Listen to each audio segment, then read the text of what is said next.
नमस्कार, मेरा नाम है सुरेंद्र कुमार और आप सभी का दक्षिणा ई क्लासरूम में बहुत बहुत स्वागत है। हम पेपर 1 की बात आगे बढ़ते हैं पेपर 2 के डिस्कशन पे।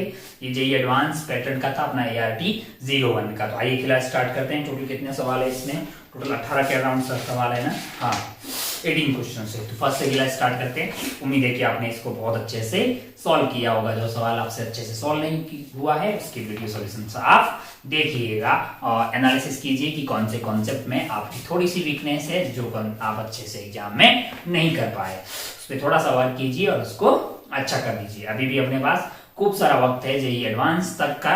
तब तक हम अपनी कमजोरियों पे एनालिसिस करेंगे और उनको और अच्छा करेंगे, मतलब उनमें और इम्प्रूवमेंट कर देंगे ताकि हम जो है 3 जुलाई का जेईई एडवांस फोड़ फाड़ दें। ठीक है, यही हमारा मकसद है और यही आपका मकसद है। आइए मुद्दे की बात करते हैं। सवाल नंबर 1 है, 2 particles are thrown from the same point with same velocity।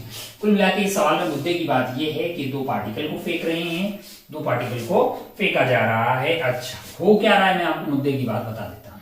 जैसे अगर आप ध्यान से देखें तो प्रोजेक्टाइल का बात इस तरह से रहता है। एक हाइट पे पार्टिकल 2 बार जाता है, एक बार जाते हुए और एक बार आते हुए। तो यहां बोला जा रहा है कि पार्टिकल लोग सेम हाइट पे हैं। पार्टिकल लोग कहां हैं? सेम हाइट में हैं। मैंने कहा अच्छा भाई साहब, बहुत बढ़िया, बहुत शानदार। जब पहला वाला पार्टिकल यहां होगा तो दूसरा वाला पार्टिकल यहां पे रहा होगा। अगर मैं बोलूं कि यहाँ पे t is equal to capital T/2 time होता है तो यहां से यहां जाने में जो टाइम लगेगा और जो यहां से यहां जाने में टाइम लगेगा वो दोनों बराबर है। वो दोनों क्या है? बराबर है। मैंने कहा अच्छा भाई साहब, बहुत बढ़िया, बहुत खूबसूरत। अब मैं बोलूं कि मान लो कि ये वाली यहाँ पे जब ये पार्टिकल पहुंचा है ये टाइम रहा होगा T/2 माइनस यहां से यहां तक जाने का टोटल टाइम T मान लेते हैं। कहां से? यहां से यहां जाने का तो T/2 माइनस T/2 यहां लगा होगा और यहां पहुंच गया होगा। यहां पहुंच गया होगा, मान लो कि यहां कब पहुंचा होगा? यहां मतलब पहला वाला पार्टिकल है वो T/2 प्लस T/2 और यहां से यहां जाने में कितना टाइम लग रहा है आपके लिए? T टाइम लग रहा है। अगर T टाइम लग रहा है और इधर की रफ्तार u दी हुई सवाल में, तो ये वाली दूरी आपके लिए क्या हो गई है? ut हो जाएगी। ये वाली दूरी क्या हो गई है? ut हो जाएगी। अब आपको एंगुलर वेलोसिटी पूछी है। एंगुलर वेलोसिटी के लिए आपको ये जो परपेंडिकुलर वाली वेलोसिटीज हैं इनका रिलेटिव वेलोसिटी आपको निकालनी है। यानी कि आप अपन जानते हैं कि omega is basically v perpendicular relative divided by बीच की दूरी। बीच की दूरी तो अपने को पता लग गया म्यू टी है। परपेंडिकुलर में जो रफ्तार है वो रिलेटिव रफ्तार निकाल दीजिए और इस दूरी से डिवाइड कर दीजिए तो आपको क्या मिल जाएगा? एंगुलर वेलोसिटी मिल जाएगा। तो हम जानते हैं कि भाई साहब फेंका जो है, इन लोगों को फेंका कैसे गया है? Thrown with same velocity with some interval horizontal component. मान लीजिए कुछ भी वेलोसिटी इनकी रही होगी और हॉरिजॉन्टल कंपोनेंट जो है वो आपका u दिया हुआ है। मैंने कहा इनिशियल रफ्तार मान लीजिए कि u है और इस डायरेक्शन में v0 रही होगी, कुछ भी कर देते हैं। तो यहाँ पे जो वेलोसिटी आने वाली है यानी t1 पे जो वर्टिकल वेलोसिटी आने वाली है वो आपके लिए हो जाएगी v इजिकल टू y वाली बात कर रहे हैं, ये वाली वर्टिकल वाली वो हो जाएगी u, यानी कि u आपका v0 है माइनस ऑफ g, यानी कि एक्सेलरेशन नीचे की तरफ है, t की जगह आ जाएगा आपका T/2 माइनस T/2। सिमिलरली ये तो कौन से वाले पार्टिकल के लिए होगी? सेकंड वाले पार्टिकल के लिए वर्टिकल वाला कंपोनेंट। फर्स्ट वाले के लिए अगर वर्टिकल वाले कंपोनेंट की बात करेंगे तो आप ये वर्टिकल वाला v वर्टिकल फर्स्ट सेकंड वाला पार्टिकल, फर्स्ट वाले के लिए कौन सा हो जाएगा? वर्टिकल फर्स्ट वाले के लिए अगर आप लगाएंगे तो v0 माइनस g, t की जगह क्या डाल देंगे? t की जगह T/2 प्लस T/2। यानी कि आपको ये जो परपेंडिकुलर वाले कंपोनेंट दोनों के हैं वो मिल गए हैं ना। आपको क्या चाहिए? आपको चाहिए रिलेटिव। आपको क्या चाहिए? रिलेटिव चाहिए। तो इसमें से इसको घटा दीजिए, इसमें से इसको घटा देते हैं, इसमें से इसको घटा देते हैं तो आपके लिए क्या हो जाएगा? v0 g T/2 minus T/2 में से माइनस कर दीजिए v0 minus of g T/2 plus T/2। मुद्दे की बात आप समझ गए होंगे। तो v0 से v0 गायब हो जाएगा, g माइनस जी T/2 माइनस जी T/2 क्या हो जाएगा? अगर आप ध्यान से देखें ये आपका माइनस v0 से माइनस v0 गायब हो जाएगा, माइनस जी T/2 और यहां से आ जाएगा माइनस माइनस प्लस, यानी कि प्लस जी T/2 गायब हो जाएगा। मैंने कहा अच्छा, और एक यहां से टर्म आने वाली है GT/2। क्या आने वाली है?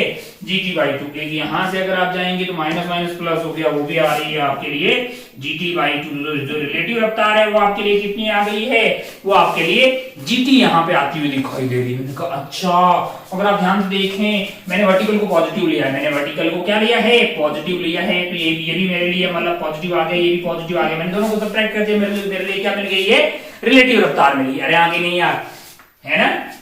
अच्छा बहुत बढ़िया, बहुत शानदार, इसमें कोई दोहराई वाली बात नहीं है, इसमें कोई दोहराई वाली बात नहीं है। अच्छा भाई साहब बहुत बढ़िया है, बहुत ही शानदार है, ये मिल गया तो हो गया सवाल हमारा। अब रिलेटिव रफ्तार अपने कितनी मिल गई है, जीटी मिल गई है, और बीच का फासला क्या है, म्यू यूटी है, तो जी बाई म्यू आ जाएगा भैया, जी बाई म्यू आ जाएगा, है ना, जी बाई म्यू है। अच्छा इसको बोला, इसको क्या बोला गया है, N G by U, N G by U, N G by U, compare कर लो भाई साहब, ये तो एन की वैल्यू आपके लिए 1 आ गई है, तो 1 डाउन यानी कि 17 और 16 अपने को करने हैं, एक खत्म हो गया है। आइए आगे बढ़ते हैं।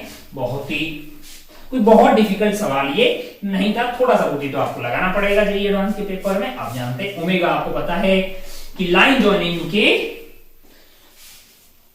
जो भी रफ्तार आ रही है 0.1 एंड 0.2 की, जो लाइन जॉइनिंग जो है उसकी परपेंडिकुलर कंपोनेंट की रिलेटिव निकाल दीजिए, डिवाइडेड बाय बीच की दूरी कर दीजिए। ये तो अपने सर्कुलर काफी जगह पढ़ा होगा, है ना, ओमेगा निकालना आपको आता है, तो निकाल दिया आपने। आगे बढ़ते हैं अपन सवाल नंबर 2 पे। किस पे, सवाल नंबर 2 पे। ओमेगा निकालना आता है ना यार। ये आपका पार्टिकल है, मान लीजिए ये V1 से जा रहा है ऐसे, ये V2 से जा रहा है, तो आप इसको रोकेंगे, इसको V1 इधर दे दीजिए, बाकी ओरिजिनल वाली कंपोनेंट जाने कोई मतलब नहीं। ये रिलेटिव आ गई डिवाइडेड बाय ये वाली दूरी, ये आपको ओमेगा की फील ले गया, है ना। खैर सवाल हो गया, आगे बढ़ते सवाल नंबर 2 पे। सवाल नंबर 2 पे बढ़ते हैं। सवाल नंबर 2 क्या है, जरा ध्यान से देखिए। सवाल नंबर 2 में आपके लिए एक फोटो बना रखा है, ए डी,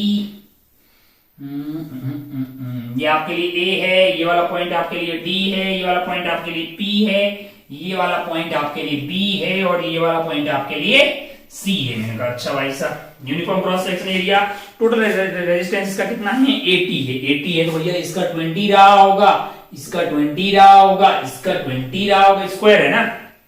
हाँ, इस टोटल इसका क्या रहा होगा, 20 रहा होगा। अच्छा find the resistance of part DP. अच्छा इसका x है तो इसका कितना हो जाएगा, 20 हो जाएगा, 20 माइनस x हो जाएगा।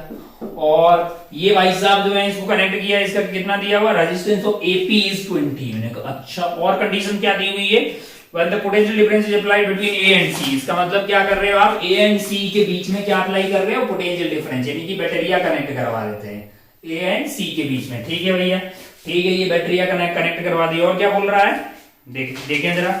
हाँ, A and C the point B and P are seen at the same potential। अच्छा B and P जो है वो सेम पोटेंशियल पे है।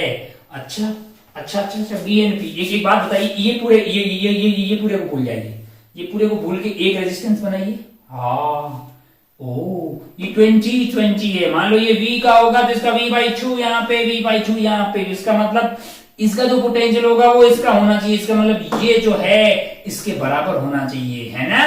नहीं बराबर नहीं, आधा, मतलब जो है अगर आप ध्यान से देखें तो आपको पोटेंशियल आधा आधा होना चाहिए। इसका मतलब ये जो रेजिस्टेंस आएगा और वो जो इसका रिजल्टेंट आएगा वो दोनों आपस में बराबर होना चाहिए। अरे भैया जैसे ये 20-20 का रेशियो है तो ये भी इक्वल होने चाहिए। तो अच्छा, तो ये 20 और x कैसे हो गए, सीरीज हो गए, और पैरेलल में कौन है, 20। और तो 20 into 20 plus X divided by 20 plus X, है ना अल्लाह। तो ये इसका रिजल्टेंट आ जाएगा, that must be equal to 20 minus X. हो गया काम। अरे भाई ये 20 और ये भी दोनों बराबर होने चाहिए। क्या होना चाहिए, बराबर, ताकि यहाँ का पोटेंशियल V/2 आ जाएगा, तो इसका भी बीच वाले पॉइंट P का पोटेंशियल V/2 आ जाएगा। अरे भैया पोटेंशियल इक्वल बोला है कौन से पॉइंट का, B and P का, है ना। तो अगर आप ध्यान से देखेंगे तो इस पूरे खेला को अपन ने किससे रिप्लेस कर दिया है, इसको एक रेजिस्टेंस से रिप्लेस किया है, और उसका रेजिस्टेंस इतना है, that must be equal to this resistance. Solve कर रहे हैं तो x की वैल्यू ऐसी कुछ कितने आ रही है, इसको सॉल्व करने पे x की वैल्यू आ रही है 8.28।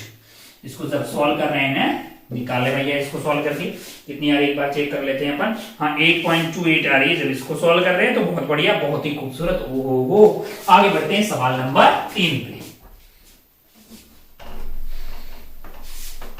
उम्मीद है कि आपको इक्वेशन सॉल्व करनी आती है ना लल्ला। तो मास्टर इक्वेशन सॉल्व करनी है, बताएगा नहीं तुम्हें।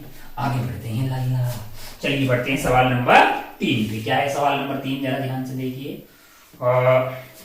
टू मेटल बॉल्स है with radii of R1 is equal to 3 centimetre, R2 is equal to 6 centimetre at a distance of 100 centimetre. ठीक है भैया, यहाँ R1 है और यहाँ R2 है और बीच का दूरी कितना है 100 सेंटीमीटर है। बढ़िया। हाँ, from each other are connected to a battery with electromotive force. इसको एक बैटरिया से कनेक्ट कर दिए हैं और बैटरिया कितने वोल्ट की है भैया 100 वोल्ट की। कितने की 100 वोल्ट की। अच्छा, बॉल्स के बीच का electric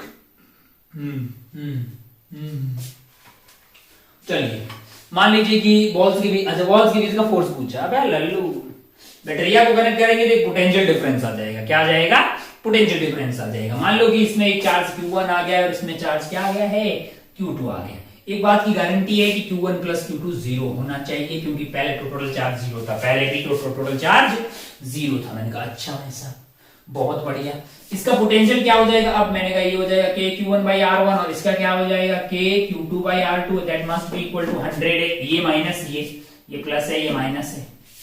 K Q1 by R1 जो है यहाँ का पोटेंशियल हो गया, यहाँ का पोटेंशियल हो जाएगा K Q2 by R2 है दैट इज इक्वल टू 100। एक रिश्ता ये आ गया और एक रिश्ता हमारे पास क्या है Q1 plus Q2 is equal to 0 है।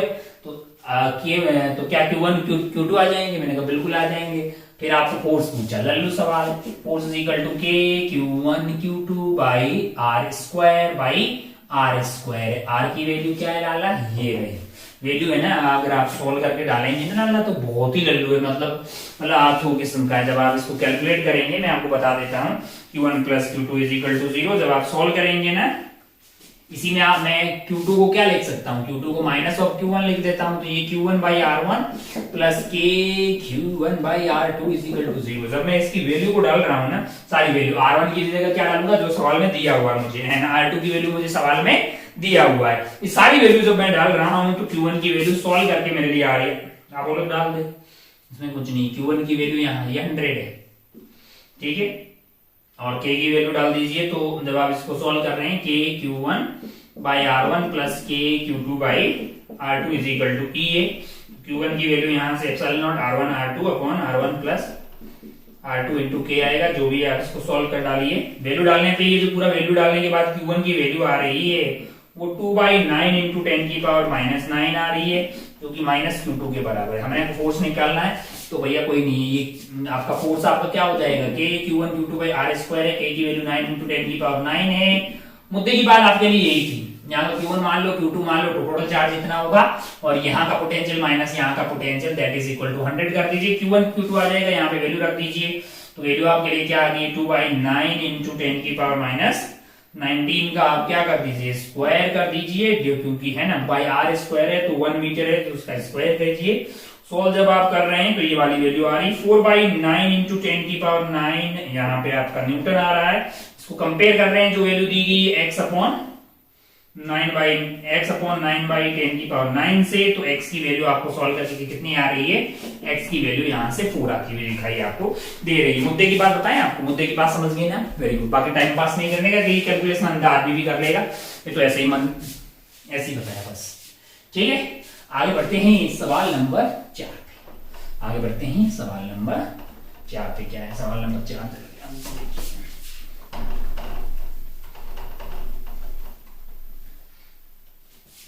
क्वेश्चन नंबर 4, फोर्थ क्या है जरा ध्यान से देखिए। हाँ, फोर्थ में एक सवाल है। फोर्थ देखते हैं क्या है। फोर्थ जरा ध्यान से देखिए। हाँ, नंबर 3 4 में अगर आप ध्यान से देखेंगे 3 प्लेट्स बनाई गई। क्या की गई है? 3 प्लेट बनाई गई मस्त एकदम। यहाँ पे मैंने कहा इरादे इसके सवाल के बहुत बड़े थे कि बढ़िया से कुछ पूछेंगे, लेकिन पूछा बहुत लल्लू है। पॉइंट ए यहाँ पे दिया हुआ, चार्ज की कितने दिया मुझे उसमें कोई मतलब नहीं है, क्योंकि सवाल में पूछा गया EB बाई EA, है ना लाला। बी वाला पॉइंट मेटालिक प्लेट के अंदर है भैया। कहाँ है? मेटालिक प्लेट के अंदर है।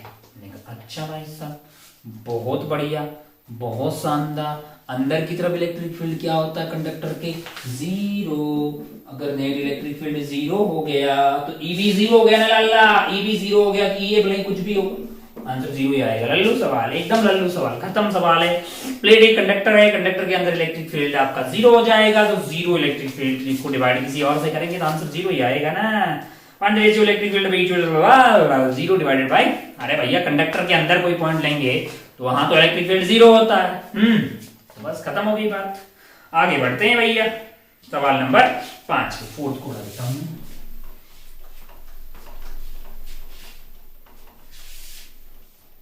फिफ्थ क्या है? फिफ्थ वाला सवाल जरा ध्यान से देखिए। Two isolated conducting sphere of radius r carrying charge q and q connected by wire. The amount of heat produced during the transfer of charge from the sphere is given by this.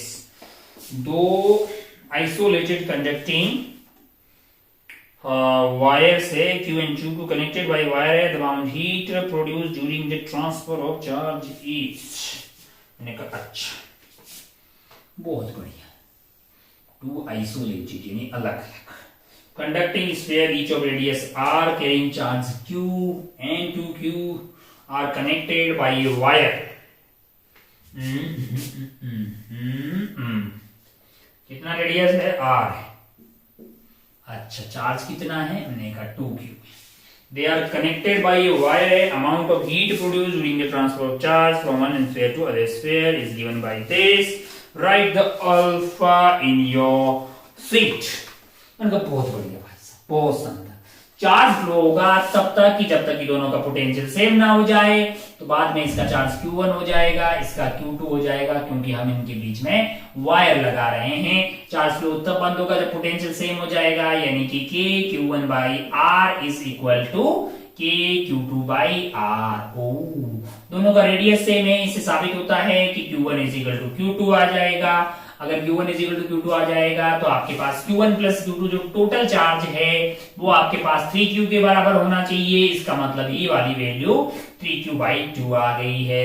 अच्छा, अब आपसे पूछा है कि amount of heat produce, क्या पूछा गया है? The amount of heat produced during the transfer of charge from one sphere to other sphere है। तो अगर आप ध्यान से देखें, अगर आप ध्यान से देखें तो हीट कहां प्रोड्यूस हुई होगी? इस वायर में प्रोड्यूस हुई होगी। तो पहले की एनर्जी निकाल दीजिए, बाद की एनर्जी निकाल लीजिए और दोनों का डिफरेंस ले लीजिए, वही आपको क्या दे देगा? कितना हीट लॉस हुआ है। मैंने कहा अगर आपको हीट लॉस पता करना है तो अगर आपको याद हो स्फीयर की सेल्फ एनर्जी, क्या कौन सी एनर्जी? Self energy. तो ये आपको पता है कितनी होती है? KQ स्क्वायर बाई 2R होती है। KQ स्क्वायर बाई 2R है। तो पहले की पता कर लेते हैं भैया। पहले की आपके पास थी K, मैंने कहा K Q square by 2R। हाँ, इसके पास थी, मैंने कहा हाँ, इसके पास कितनी थी? K 2Q का स्क्वायर बाई R। मैंने कहा हाँ। फाइनली मैंने कहा रेडियस दोनों के पास इतना ही है, सेम है। तो A के पास होगी K, मैंने कहा हाँ 3Q by 2, yes KQ square by 2R, और ऐसे दो हैं जिनका रेडियस सेम है, इतनी हो जाएगी, दोनों के पास एनर्जी सेम हो जाएगी। इसको कैलकुलेट कर डालते हैं तो ये आपके पास कितना हो गया है कार्यक्रम? KQ स्क्वायर प्लस आपके पास यहाँ से 4 आ गया है, तो 5KQ square by 2R minus यहां से आपके पास क्या आ रहा है भैया? यहाँ पे आपके पास आ रहा है 9KQ स्क्वायर है ना, 9/4 9 KQ स्क्वायर बाई 9 है ना, 9R। ठीक है, सॉरी 3 क्या कैलकुलेशन कर रहे हैं? K 9QR divided by 4 into 2 था, तो 2 से 2 कट गया, तो यहाँ पे आपके पास 4 आ जाएगा। एलसीएम आप ले लीजिए, एलसीएम आप लेंगे तो आपका 4R आ जाएगा, और ये 10 minus 9 is basically KQ square. तो अगर आप ध्यान से देखेंगे तो ये वैल्यू आ रही है alpha Q square divided by KQ square by alpha R। तो कंपेयर करके अल्फा हमको तो 4 आता हुआ दिखाई दे रहा है। कितना आता हुआ दिखाई दे रहा है? 4 आता हुआ दिखाई दे रहा है आपको। इसको इंटीजर था 4 फिल करते और आगे बढ़ जाए। लल्लू सवाल था, मतलब ये कोई बहुत नया सवाल नहीं है ना, एनर्जी, सेल्फ एनर्जी आप जानते हैं इलेक्ट्रिक फील्ड के अंदर होती है। हॉलो स्फीयर आपको दिया हुआ, कंडक्टिंग है तो सारा चार्ज बाहर रहेगा। इस इलेक्ट्रिक फील्ड में जो टोटल एनर्जी आपके पास आने वाली है वो kq²/2r होती है। इसी बात को उपयोग किया गया और आप मस्त आसानी से सॉल्व कर डालेंगे इसको। आइए आगे बढ़ते हैं, आगे बढ़ते हैं 5वां सवाल के बाद आगे 6वें सवाल पे। क्या है 6 सवाल, देखिए जरा ध्यान से। 6th question, question number 6। Question number 6 में कुछ स्विच लगाया गया है। स्विच लगाया, solid conducting sphere of radius a having charge q is surrounded by this और inner radius is 2a, outer radius this amount of heat produced है। Switch को on किया गया है। अरे सिमिलर टाइप का सवाल है, बिल्कुल एकदम सिमिलर टाइप का। मैं आपको बोल रहा हूं पहले और बाद के 2 फोटो बना लीजिए। स्विच के लगने से पहले ये कंडीशन थी, ये आपका ए हो गया है, इसके बाद ये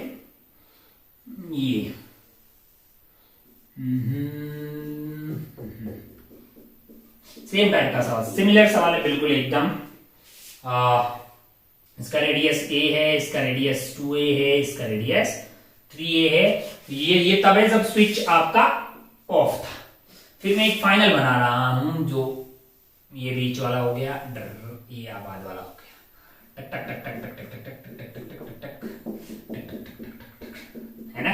यहाँ का जो स्विच है वो मैंने बंद कर दिया, स्विच को बंद कर दिया भाई साहब। स्विच को बंद करने के बाद ये आपस में कनेक्ट हो गए। अब जरा ध्यान से देखिए, पहले क्या था कि चार्ज क्यू है, चार्ज क्यू, इस पे क्या था, चार्ज क्यू था, इस पे चार्ज क्यू था, तो यहाँ कितना आया होगा, -q। यहाँ -q आया होगा तो यहाँ क्या हो गया होगा, +q आ गया होगा, है ना।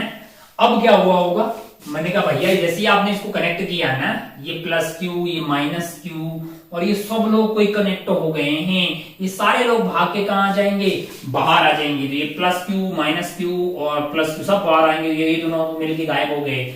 अब फाइनल, अगर ये इनिशियल वाला है, ये इनिशियल है फोटो, तो फाइनल फोटो कैसा होने वाला है पता है आपको, सिर्फ यहाँ पे बाहर की तरफ +q रहेगा, बाकी कहीं चार्ज नहीं रहेगा। ओ हो, radius a, radius 2a, radius 3a, क्या बोला, हीट लॉस बोला होगा, निकाल दे डिफरेंस यार। फॉर्मूला तेरे को पता है kq²/2r, सेल्फ एनर्जी पता है ना, एनर्जी स्फीयर की, एक स्फीयर है जिसका चार्ज q है, रेडियस r है, तो बाहर की जो इलेक्ट्रिक फील्ड है r = R से लेके इंफिनिटी बीच में जो इलेक्ट्रिक फील्ड फैला हुआ उसकी टोटल एनर्जी होगी kq²/2r। ये आपका सेल्फ एनर्जी हो गया है। तो पहले की एनर्जी और बाद की एनर्जी का डिफरेंस ले लो भैया, तो आपको आंसर दिखाई देगा। कैलकुलेशन आप देख लें, हीट आपके पास, हीट की कितनी आ जाएगी, heat is basically energy final minus energy initial है। फाइनल में तो हमको लग रहा है कि kq²/2r यानी 2 × 3a कर दीजिए, kq²/2 ×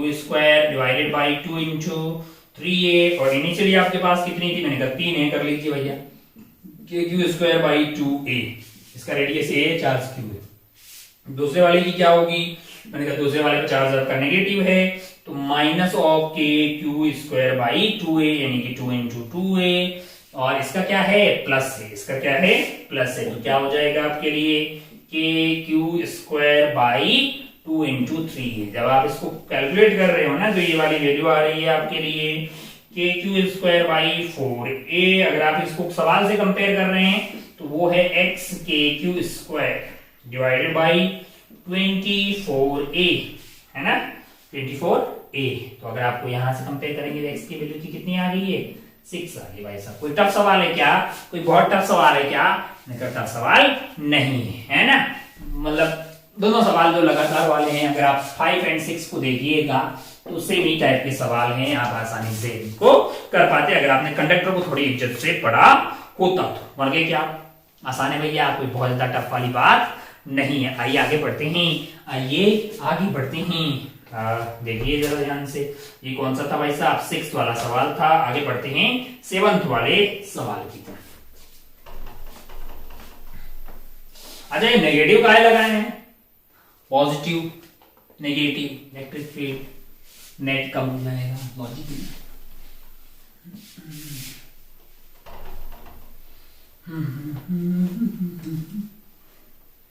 चलिए बढ़िया। ये थोड़ा नींद सा माहौल है यार, बहुत सारी रिकॉर्डिंग की है। 6th 7th सेवंथ वाले में अगर आप ध्यान से देखेंगे, सेवंथ एंड एट्थ एकदम रद्दी सवाल है, दोनों आपसे बिल्कुल सही होने चाहिए थे, मतलब होने ही चाहिए थे सेवंथ और एट्थ, है ना। सेवंथ वाले सवाल में अगर आप ध्यान से देखेंगे, सिक्स वाले में पहले मैं देख लेता हूं आपको, सॉरी सेवंथ वाले में, सेवंथ वाला क्या सवाल है मैं आपको बताता हूँ। यूनिट्स में आप कुछ कन्वर्जन किया गया है, क्या कन्वर्जन किया गया है कि एक जो मास का यूनिट है अब वो 10 kg के बराबर है, सवाल बोल रहा है, और एक जो लेंथ का यूनिट है वो आपका हो गया है, पहले मीटर हुआ करता था, नए वाले में 0.1 है, और नया टाइम वाला जो यूनिट है वो आपका 10 सेकंड हो गया है। तो आपको ये बोला गया है कि भैया ये ऑप्शन चेक करने, मैं आपको एक आध ऑप्शन मतलब एक करके दिखा देता हूं, बाकी आप कर लेना यार, बहुत लल्लू सवाल है, मतलब 11वीं का बच्चा कर लेगा आराम से। पहला सवाल है यूनिट ऑफ फोर्स जो है इस नए सिस्टम में यूनिट ऑफ फोर्स क्या होगी, यानी यूनिट ऑफ फोर्स क्या होगी। मैंने कहा अगर आपको याद हो फोर्स की डायमेंशन होती है mlt-2, यानी कि मास एंड और टाइम का स्क्वायर, है ना। तो वहां पे 1 kg 1 मीटर और 1 सेकेंड हुआ करता था, वो वाली वैल्यू अब यहाँ पे कितनी होने वाली है, मास आपका हो गया है 10 kg इंटू लेंथ आपके लिए हो गई है 0.1 मीटर, और पुरानी वाली वैल्यू 1 थी, और टाइम आपका हो गया है 10 सेकेंड, यानी कि 100 स्क्वायर करेंगे 100 सेकेंड आ जाएगा, है ना। ओ हो, तो ये क्या आ गया है, ये आपके लिए 1/10 यानी कि आपके लिए 1/100 यानी कि 0.1/100 आपका पहला वाला आता हुआ दिखाई दे रहा है, तो 10⁻⁻2 हो जाएगा। और केजी मीटर पर सेकेंड क्या है, केजी मीटर पर सेकेंड, ये तो आपका 1 न्यूटन हुआ करता था, 1 kg 1 मीटर 1 सेकेंड यानी न्यूटन हुआ करता था, यानी कि 10⁻⁻2 न्यूटन के बराबर है। सिमिलरली आप बी ऑप्शन भी चेक कर सकते हैं, बी ऑप्शन में आपको यूनिट ऑफ एनर्जी निकालना, अबे बहुत लल्लू सवाल है, बताते हुए शर्म आ रही है। Unit of energy, unit of energy क्या होता है भैया, ml²T-2, तो 1 जो पुराने वाला था, m आपका क्या है यहाँ पे 10 kg है, 10 kg L² यानी L² यानी कि 0.1 into 0.1 metre divided by sorry ml² metre square हो गया, और टाइम आपके लिए क्या है यहाँ पे, सॉरी यहाँ सेकेंड स्क्वायर था ना, सेकेंड स्क्वायर, ठीक है, अरे ठीक है सेकेंड स्क्वायर, हाँ सॉरी kg और L² मीटर स्क्वायर हो गया, टाइम आपके लिए कितना था 10 है, तो 100 सेकेंड स्क्वायर। तो यहाँ पे अगर आप ध्यान से देखिएगा तो ये आपका हो गया है खत्म, और ये 10⁻³ आ रहा है, क्या आ रहा है 10⁻³ आ रहा है, 10⁻³ kg मीटर स्क्वायर और सेकेंड स्क्वायर, है ना, जो भी है ये आपका जूल, 1 जूल होता है तो 10⁻³ जूल हो गया, 10⁻³ जूल हो गया। लल्लू सवाल है बिल्कुल एकदम, कोई खत्म केस है, कोई आपको मतलब सिमिलरली आप अगर यूनिट ऑफ प्रेशर चेक करेंगे तो वो आपके लिए 1 आ रहा है, यानी 10⁻0 हो जाएगी, और डी ऑप्शन में आपको एक्सेलरेशन बोला है तो L/T हो जाएगा, L आपका 0.1 है और एक्सेलरेशन T स्क्वायर है तो 0.1/100 हो गया है, 0.1 डिवाइडेड बाई 100 तो वो भी 10⁻³ आ जाएगा। तो इसी तरह से 7वां सवाल बड़ी आसानी से आप करके आगे बढ़ सकते हैं। और सिमिलर किस्म का है ही 8वां सवाल है, 8वां सवाल बताते हुए शर्म आ रही है, इसमें है ना, इसमें ऐसे केजी में खेल गए, उसमें अगला वाला बोला है कि इसको ये मान लिया, इसको ये मान लिया, बताइए कि क्या होगा, नहीं सिस्टम। देखिए जरा क्या है 8वां सवाल, देखिए जरा ध्यान से देखिएगा, 7 standard set of unit physical quantity, इसमें जो है मतलब फंडामेंटल किसको ले रहे हैं आप, मास लेंथ एंड वेलोसिटी को ले रहे हैं, किसको, sorry force mass and velocity को फंडामेंटल ले। मैं एक ऑप्शन बता रहा हूं तेरे को कि कौन सा वाला, लेंथ, फर्स्ट वाला। लेंथ के लिए क्या पता करेंगे भैया, लेंथ कैसे डिपेंड कर रही है, हमने बोल दिया भैया length is directly proportional to f की पावर a, m की पावर b और v की पावर c, यानी कि जो l की डायमेंशन आने वाली है, अरे length is basically k into m की पावर a, f की पावर a, m की पावर b और v की पावर c कर देते हैं, तो l की जो डायमेंशन आने वाली है वो f की पावर a की डायमेंशन, इनकी m की पावर b और v की पावर c की डायमेंशन के बराबर है, तो ये 0 है, mlt 0 है, that is equal to mlt-2 की पावर a आ गई, और ये आपका क्या है भैया, मास है ना, m क्या है, m इज द मास है, तो मास की पावर b आ गई, वेलोसिटी इज बेसिकली L/T, तो लेंथ इनटू टाइम की पावर -1 की पावर c। तो आप दोनों साइड से कंपेयर कीजिएगा डायमेंशन किसकी, क्वांटिटीज की। यहाँ पे m की डायमेंशन क्या है लाला, 0 है। m की डायमेंशन अगर 0 है तो इधर अगर आप ध्यान से देखिएगा तो यहाँ पे आपके लिए a आ जाएगी और यहां से b आ जाएगी। a plus B is equal to 0 आना चाहिए, a plus B is equal to 0 आना चाहिए। मैंने कहा बहुत बढ़िया। l की पावर को कंपेयर कीजिए, l की पावर यहाँ पे 1 है और यहाँ पे आपके लिए आ जाएगी a और यहाँ पे आपकी आ जाएगी a प्लस सी। बहुत बढ़िया। t की पावर यहाँ पे देखिएगा तो 0 है, यहाँ पे आ जाएगी -2a और यहाँ पे आ जाएगी -c, है ना। हो इन दोनों को ऐड करिए, इन दोनों को ऐड करिए, इन दोनों को, तो 1 इज इक्वल टू -2a और a और -2a आपके लिए -a हो गया है और c plus a is equal to -1 आ गया भैया, a इज इक्वल टू -1 आ गया है। a की वैल्यू -1 आ गई तो b की वैल्यू +1 आ रही है। हो c की वैल्यू क्या है, c is equal to -2a है, यानी कि c is equal to -2a है, यानी कि -2a यानी कि 2 आ गया है। हो यानी कि लेंथ इज बेसिकली, जो आपका डायमेंशन की बात करें तो फोर्स की डायमेंशन a यानी कि 1, b m की पावर 1 और v की पावर 2, fmv स्क्वायर। लेंथ को p मिलेगा, लेंथ को क्या मिलेगा, नहीं f की पावर a की वैल्यू -1 आई थी लाला, कहां गया हाँ, f m1 v स्क्वायर 1 ही है फर्स्ट का, इट का आंसर इज 4 का मतलब 1 को p।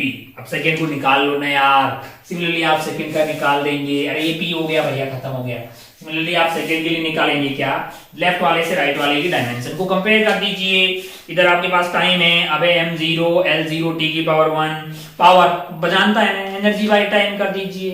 एनर्जी क्या है, ml square ml t minus 2 into L कर दिया तो एनर्जी मिल गई, यानी ml square t minus 2 divided by t और कर दीजिए। ग्रेविटेशनल कांस्टेंट पता है f is equal to g m by r square. g की डायमेंशन कंपेयर करना, g की डायमेंशन पता कर ले, g की डायमेंशन तो पता कर सकता है, बहुत ही आसान है, इसको मैं बताने वाला नहीं हूं। आगे बढ़ लेके अपन बिल्कुल आगे बढ़ सकते हैं। g की डायमेंशन नहीं निकाल सकता क्या भाई, f is equal to g m1 m2 r square, तो g की डायमेंशन होगी आप f r square by m1 m2, f की होगी आपके ml t माइनस 2 और r की होगी l स्क्वायर और ये होगी मास स्क्वायर। अब देख ले यार, m की पावर -1, l की पावर 3 और t की पावर -2।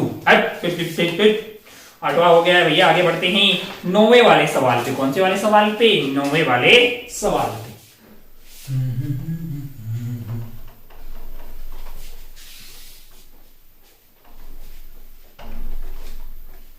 जरा ध्यान से देखिए क्या है 9वां वाला सवाल।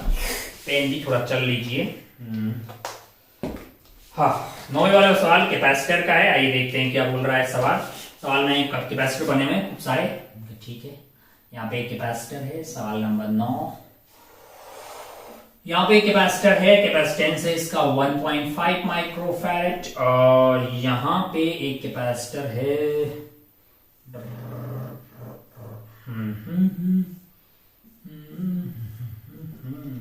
ये कैपेसिटर में ये पॉइंट ए दिया हुआ है, इसलिए ये माइनस है, ये प्लस है और ये 3 का है और ये 120 का है, यानी ये 3 और 120। अच्छा 120 इंटू 3 यानी कि 360 माइक्रोकूलम यहाँ पे रहेगा, तो यहाँ -360 कूलम रहेगा। ये स्विच बंद करने की, स्विच यहाँ पे बंद है तब की बात है, ठीक है। यहाँ पे 150 है और ये प्लस है और ये माइनस है, तो यहाँ पे 300 हो जाएगा, तो यहाँ -300 का चार्ज रहेगा, ठीक है। मैंने कहा ठीक है।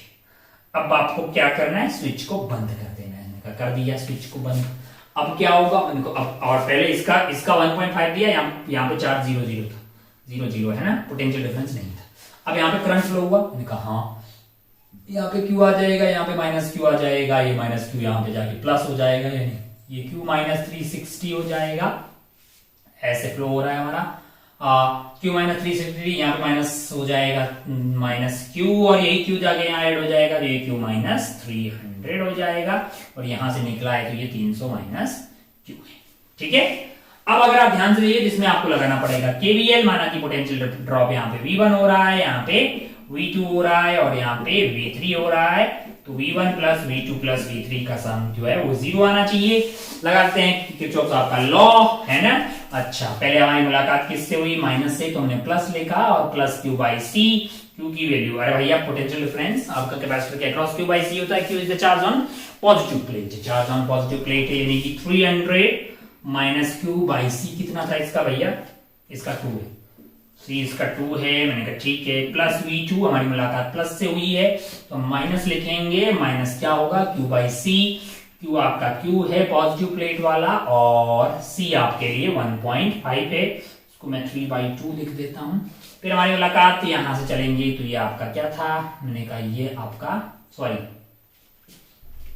यहां पे अगर आप ध्यान से देखेंगे तो ये आपका माइनस था, तो हमारी मुलाकात जो है वो माइनस है, इसमें प्लस लिख दिया और यहाँ पे हमारे पास प्लस था तो हमने माइनस लिख दिया। हाँ, यहाँ पे अपने को क्या मिल रहा है? यहाँ पे हमारा करंट ऐसे फ्लो हो रहा है, ऐसे फ्लो हो रहा है, तो यहाँ पे हमको प्लस मिला और यहाँ पे माइनस मिला। मैंने कहा अच्छा है, सब बहुत बढ़िया, बहुत ही शानदार। ओहो, अब अगर आप ध्यान से देखें तो ये प्लस है तो यहाँ का चार्ज आपके लिए कितना हो गया? प्लस है तो हमने माइनस लिख दिया और चार्ज आपके लिए कितना हो जाएगा पॉजिटिव प्लेट पे? Q minus 360 divided by C। C इसका कितना है भैया? C कितना है? 3 माइक्रोफेरेड है। कितना है? 3 माइक्रोफेरेड है, that must be equal to 0। अरे कुल मिला के बात ये है कि हम Q by C plus Q by C plus Q by C का सारा सम 0 होना चाहिए, यही लगा रहे हैं। सॉल्व कर देना है इसको तो हाँ, तो यहां से क्या हो गया अपने पास? 300 minus Q divided by 2 is equal to, ये इधर जाके प्लस हो जाएगा 3Q माइनस 360 डिवाइडेड बाई 3, है ना। अच्छा, इसको इधर ले जाएंगे तो 900 minus 3Q is equal to 6Q minus 720। तो अगर आप ध्यान से देखेंगे तो 9Q इज बेसिकली 900 प्लस 720, तो डिवाइड करेंगे तो भैया ये 100 आ गया, ये आपका 80 आ गया, तो 180 माइक्रोकूलम यहाँ पे आपका चार्ज आ जाएगा। तो चार्ज फ्लो हुआ है वो आपका 180 आ जाएगा। अब तो आप कुछ भी बता सकते हैं, अब तो आप कुछ भी बता सकते हैं क्योंकि आपको फाइनल चार्जेस पता हैं। क्यू की जगह क्या डाल दीजिए? 180 डाल दीजिए। आगे आप पोटेंशियल ड्रॉप अक्रॉस 2 माइक्रोफेरेड है, अब आप 2 माइक्रोफेरेड के अक्रॉस पोटेंशियल ड्रॉप निकालना है, तो चार्ज आपको पता लग गया है ना कितना है उस पे। 300 माइनस 180 करेंगे 120 आएगा। 120 आपको Q is equal to CB होता है, तो V1 डिवाइडेड बाई 2 कर दीजिए तो आपको 60 आता हुआ दिखाई देगा। फर्स्ट सही है, 120 बाई 2 करेंगे 60 आ जाएगा। सेकेंड है पोटेंशियल ड्रॉप अक्रॉस 1.5 है, 1.5 वाले का तो आप सिंपली 180 बाई 3/2 कर दीजिए, 120 आ गया। अरे first and 2 seconds directly answer आ गया, फर्स्ट एंड सेकेंड, है ना। अरे भैया Q is equal to CB, V चाहिए तो Q बाई C कर दो, है ना। यहाँ पे सीधा 180 बाई C करो, 120 और 300 माइनस Q की वैल्यू रख के C करो, हो गया। चलिए आगे बढ़ते हैं 10th वाले सवाल।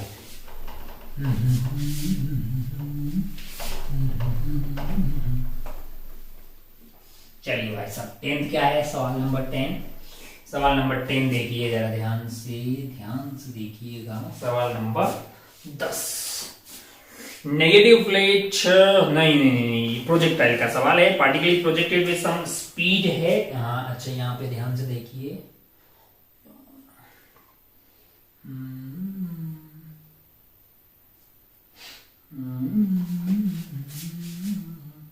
पार्टिकल को कैसे प्रोजेक्ट किया गया है? यहाँ पे ऐसे, और ये आपके लिए है 60 डिग्री का एंगल और U रफ्तार से, यहाँ पे पॉइंट A है और माना कि रफ्तार V हो गई है, ये एंगल है आपका 45 डिग्री, तो V तो मैं लगे हाथ निकाल देता हूँ। हॉरिजॉन्टल में आपके लिए क्या था? मैंने कहा रफ्तार हमेशा U cos 60 के बराबर होगी, यानी U/2 that is V/√2। V cos 45 degree must be equal to U/2, तो V इज बेसिकली आ गया है आपके लिए U/√2। U/√2 को ले जाइए तो V मिल गया आपको। आगे बढ़ते हैं, सवाल बहुत वैल्यू आपको मतलब ऑप्शन चेक करने हैं किसके लिए। साथ में क्या हो रहा है कि एक तो ये पार्टिकल जा रहा है और एक जो है साइमल्टेनियसली बी स्टार्ट फ्लाइंग, मतलब एक मक्खी है जो U रफ्तार से इसी पाथ पे चल रही है, रफ्तार उसकी U ही है, यानी कि उसकी स्पीड कांस्टेंट है। उसकी क्या है? स्पीड कांस्टेंट है, यानी अगर वो किसी पॉइंट पे देखा जाए तो उसकी टेंजेंशियल एक्सेलरेशन 0 है, सिर्फ उसके पास क्या रहेगी, रेडियल एक्सेलरेशन रहेगी। उस पर्टिकुलर पॉइंट पे कहीं पे भी आप देखेंगे तो उसकी स्पीड चेंज नहीं हो रही। अगर उसकी स्पीड चेंज नहीं हो रही है, अगर उसकी स्पीड चेंज नहीं हो रही है, अगर उसकी स्पीड चेंज नहीं हो रही है तो इसका मतलब ये है कि टेंजेंशियल एक्सेलरेशन 0 है, सिर्फ रेडियल रहेगी। तो आइए टाइम पास करते हैं। Acceleration as the highest, B का एक्सेलरेशन पूछा है कहां पे, हाईएस्ट पॉइंट पे। तो भैया एक्सेलरेशन हाईएस्ट पॉइंट पे अगर आप ध्यान से देखेंगे, हाईएस्ट पॉइंट पे अगर आप ध्यान से देखेंगे तो यहाँ पे आपको पहले रेडियस ऑफ कर्वेचर निकालना पड़ेगा, है ना, क्योंकि बी की बात करेंगे, पूरे पार्ट में बी की बात की हुई है। अगले वाले सवाल में भाई साहब की बात की हुई है, अपन दोनों को एक साथ ही कर रहे हैं। 10वां एंड 11वां दोनों देख लीजिए, 10वां एंड 11वां वही है ना, 11वां वही तो है, हाँ यही है। 11वें वाले में आपको पार्टिकल की बातें की हुई है, 10वें वाले में आपको बी के लिए बात की गई है। तो पार्टिकल के लिए तो बड़ा आसान है, टॉप मोस्ट पॉइंट पे अगर आप बी की बात करेंगे तो बी की तो आपके पास रफ्तार होगी u और रेडियस ऑफ कर्वेचर पता करना पड़ेगा। यानी कि अगर आप बी के लिए बात करेंगे टॉप मोस्ट पॉइंट पे तो एक्सेलरेशन होगी, अपन जानते हैं कि रेडियस ऑफ कर्वेचर, आपके लिए रेडियस ऑफ कर्वेचर पता होगा तो आप एक्सेलरेशन निकाल पाएंगे, है ना। वो रेडियल वाली क्या होती है, इसकी स्पीड है u स्क्वायर और v स्क्वायर बटा r होती है ना, ओमेगा स्क्वायर r या v स्क्वायर बटा r। तो यहां से आपको रेडियस ऑफ कर्वेचर चाहिए होगा b के लिए, b के लिए तो ये होगी एक्सेलरेशन, है ना, जो कि आपके लिए कैसी हो जाएगी, रेडियल या नॉर्मल वाली। और भाई साहब तो पार्टिकल है, पार्टिकल के लिए तो सिर्फ एक्सेलरेशन नीचे की तरफ g होगी। अपन दोनों एक साथ कर रहे हैं 10th 11।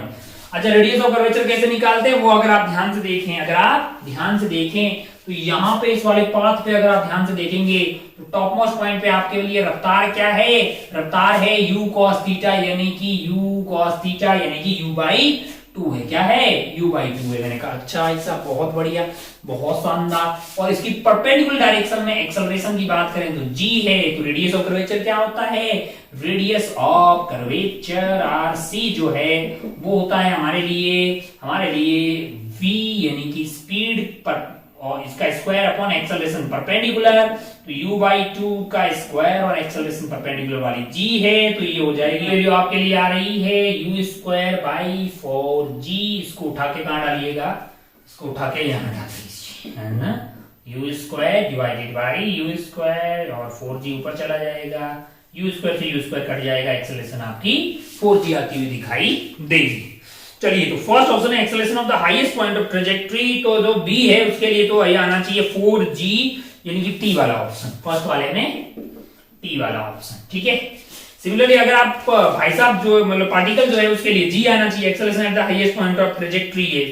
11वें वाले सवाल में, 11th वाले में आपके लिए क्या होना चाहिए, इसका आंसर जाना चाहिए g, यानी कि r, फर्स्ट का r है, हाँ ठीक है, बहुत बढ़िया। अब आपको और क्या पूछा गया है, आपको पूछा गया है magnitude of rate of change of speed at point A, B का 0 होगा, बी का आपके लिए क्या हो जाएगा, बी तो मस्त कांस्टेंट रफ्तार से जा रही है, तो मैग्नीट्यूड ऑफ स्पीड चेंज कुछ भी नहीं है, 0 है। अच्छा भाई साहब, बहुत बढ़िया, बहुत शानदार। और इस पे भी यहाँ पे फोर्स आपका mg लगेगा, उधर 0 है, तो रेडियल डायरेक्शन में टॉप मोस्ट पॉइंट पे तो जी एक्सेलरेशन रेडियल वाली होगी उसके लिए, मतलब बॉल के लिए, है ना।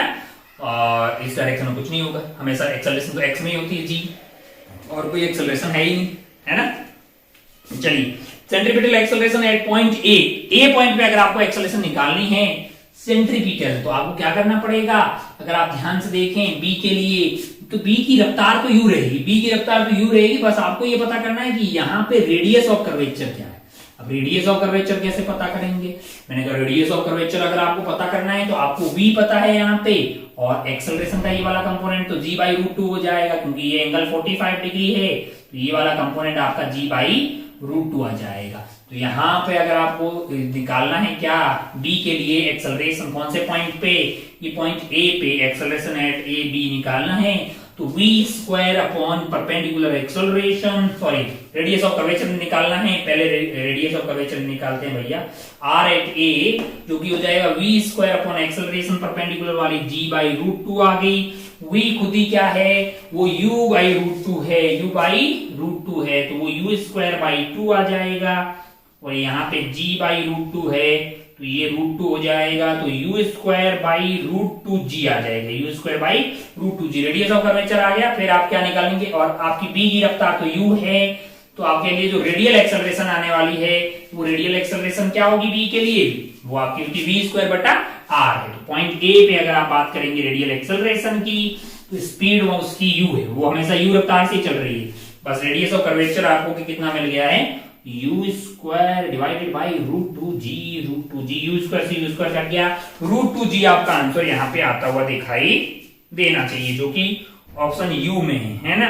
तो आपका सेकंड जो है वो यू से मैच होना चाहिए। सेकंड आपका जो है, सॉरी ये आपको कौन से ऑप्शन में दिखाई देगा, सॉरी सेकंड नहीं, सेकंड तो खत्म हो गया, सेकंड तो क्यू हो गया है, थर्ड है सेंट्रीपिटल एक्सेलरेशन एट पॉइंट ए। थर्ड आपका जो है वो यू से मैच होता हुआ दिखाई देना चाहिए, थर्ड यू से मैच कर रहे इस तरह से, मतलब जो 10th वाला है उसका आंसर आपका 4 आ जाएगा, है ना। आप चेक कर लीजिए। और कोई ऑप्शन है क्या, centripetal acceleration at the highest point है, centripetal acceleration at the highest point है, तो बहुत ही आसान सा लल्लू हो गया है, वही आपका है ना।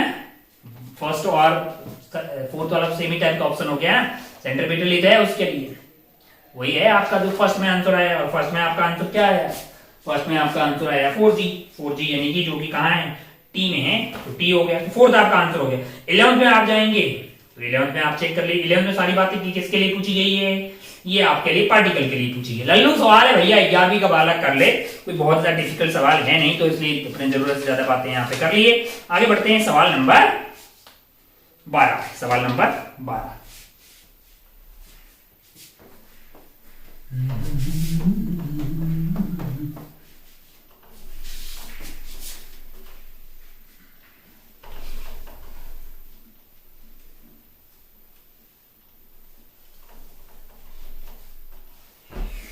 सवाल नंबर 12 देख लीजिए क्या है भैया। सवाल नंबर 12 में a parallel plate capacitor is connected to a voltage, a constant voltage source है at t is equal to 0, dielectric slab which completely fills the space between the slab is inserted between the plates with a constant speed, we mark the correct graph। Okay कैसा है, एक capacitor है, उसकी plates बना लेते हैं भैया। यहाँ पे मान लीजिए कि प्लेट की लंबाई आपके लिए क्या है, L है, और यही लंबाई B ले लेते हैं। ऐसी प्लेट है, इनके बीच में क्या डाला जा रहा है, इनके बीच में डाला जा रहा है कैपेसिटर, नहीं डाइलेक्ट्रिक कांस्टेंट क्या मान लेते हैं, K मान लेते हैं। ये मस्त आ रहा है, टी टाइम में कितना घुस गया होगा, मैंने कहा BT आ गया होगा, तो बचाओ अब कितना होगा, मैंने कहा यहाँ पे ये रहा होगा L माइनस BT। अच्छा ये पूरा कार्यक्रम कहाँ कनेक्टेड है भैया, कैसे कनेक्टेड है, a parallel plate capacitor connected to voltage source at t is equal to 0। अच्छा यहाँ एक बैटरिया से कनेक्टेड है, इसका वोल्टेज की कितना है, V है।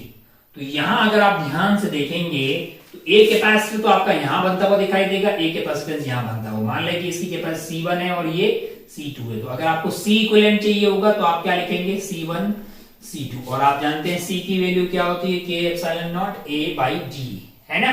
तो अगर आप ध्यान से देखेंगे C इक्विवेलेंट अगर आपको चाहिए होगा तो आप क्या करेंगे, C1 निकाल देंगे। C1 के लिए अगर आपको ध्यान से देखें तो K की वैल्यू K है, एप्सिलॉन नॉट है, एरिया निकालना होगा, तो एरिया आपके लिए कितना होने वाला है, B है, और ये लेंथ आपके लिए BT हो गई है, और लेंथ ये हो गया, और B आपके लिए ये, तो एरिया आप ये मैंने ऐसे व्यू दिखाया, पीछे से आप देखेंगे तो कितना आता हुआ दिखाई देगा, B into VT divided by बीच की विड्थ को अपन मान लेते हैं DAB, है ना। तो ये आपके लिए C1 आ गया है। सिमिलरली अगर आप C2 की बात करेंगे, C2 इसकी बात करेंगे तो ये आपके लिए K की वैल्यू 1 है, एप्सिलॉन नॉट है, L minus VT into width की बात है, तो आपका विड्थ जो है वो B है, तो इंटू B डिवाइडेड बाई बीच की दूरी आपके लिए कितना हो गया है, बीच का दूरी आपके लिए D हो गया है। तो C इक्विवेलेंट की अगर अपन बात करें, C इक्विवेलेंट की बात करें तो ये हमारे लिए कितना आता हुआ दिखाई दे रहा है, K epsilon not BVT, K वो अंदर ही रखते हैं, epsilon not B by D, है ना। ये कांस्टेंट आ गया है, मैंने कहा ठीक है भाई साहब, बहुत बढ़िया, बहुत ही शानदार। Epsilon not B by D, तो अंदर की तरफ क्या रहा है, एक टर्म रह गई है यहाँ पे KT, एप्सिलॉन नॉट B और इंटू VB KVT। अच्छा, और यहां से क्या रह गया, एप्सिलॉन नॉट BD, यानी कि आपके लिए बच गया है L माइनस VT। वीटी। अच्छा भाई साहब, बहुत बढ़िया, बहुत शानदार। तो ये आपका हो गया epsilon naught D B by D, और यहां से आपके लिए हो गया है के वी माइनस वी, यानी कि के minus one we T plus L. इस तरह का कुछ रायता आ जा रहा है। इसको अंदर लेके जाएंगे तो ये पूरा रायता कांस्टेंट होगा। ये रायता हमको तो ये लग रहा है कि भैया y is equal to M T plus C का फॉर्मेट बन रहा है, यानी स्ट्रेट लाइन आता हुआ दिखाई दे रहा है। कैसा दिखाई दे रहा है? सी जो है वो स्ट्रेट लाइन का फंक्शन आ रहा है। कैसा फंक्शन आ रहा है? स्ट्रेट लाइन का फंक्शन आपको आता हुआ दिखाई दे रहा है। तो बहुत बढ़िया, आपको सी वर्सेस टी का कर्व पूछा है। टी को आप 0 डालोगे तो भी सी को जाता हुआ दिखाई दे रहा है, और वैसे आप टी को बढ़ाते जाएंगे तो ये बढ़ता हुआ इंटरसेप्ट आपको पॉजिटिव आता हुआ दिखाई दे रहा है। तो ये आपका सी वर्सेस टी का कर्व हो गया। सिमिलरली आप जानते हैं Q is equal to C V होता है। V आपका कांस्टेंट है, तो जैसा C का हालचाल है वैसा ही Q का आने वाला है। तो ये भी स्ट्रेट लाइन नहीं आएगा, है ना। V2 कांस्टेंट है। दूसरा आपको बोला है potential energy U that is equal to half CV square. V constant है लाला, तो ये पोटेंशियल एनर्जी का भी डायरेक्टली प्रोपोर्शनल टू C है, इसका भी स्ट्रेट लाइन ही आने वाला है। अच्छा, और तीसरा तो ये हो गया U का और C का। फोर्थ आपसे पूछा है V वर्सेस T। भैया बैटरी का वोल्टेज तो कांस्टेंट है ना यार, बैटरी का वोल्टेज तो कांस्टेंट है, एक्सटर्नल बैटरी से कनेक्टेड है तो वो तो कांस्टेंट आने वाला है। तो आपका आंसर 1 2 3 4 सारा हो जाएगा। आइए आगे बढ़ते हैं कौन से सवाल पे? 13 वाले सवाल पे। ये सवाल आगे बढ़ते हैं 13 वाले सवाल पे।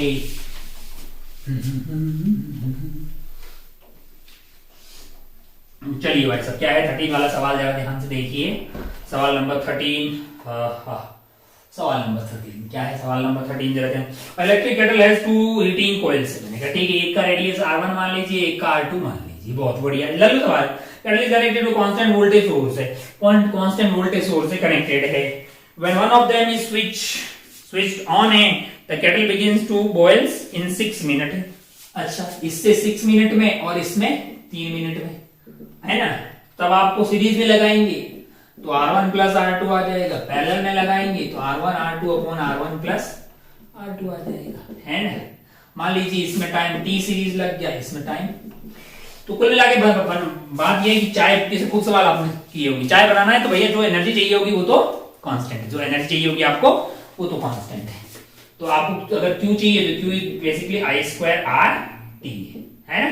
और I की वैल्यू क्या, अगर आप ध्यान से देखें पहले वाले केस में आपके लिए Q is equal to I आपके लिए क्या हो जाएगा?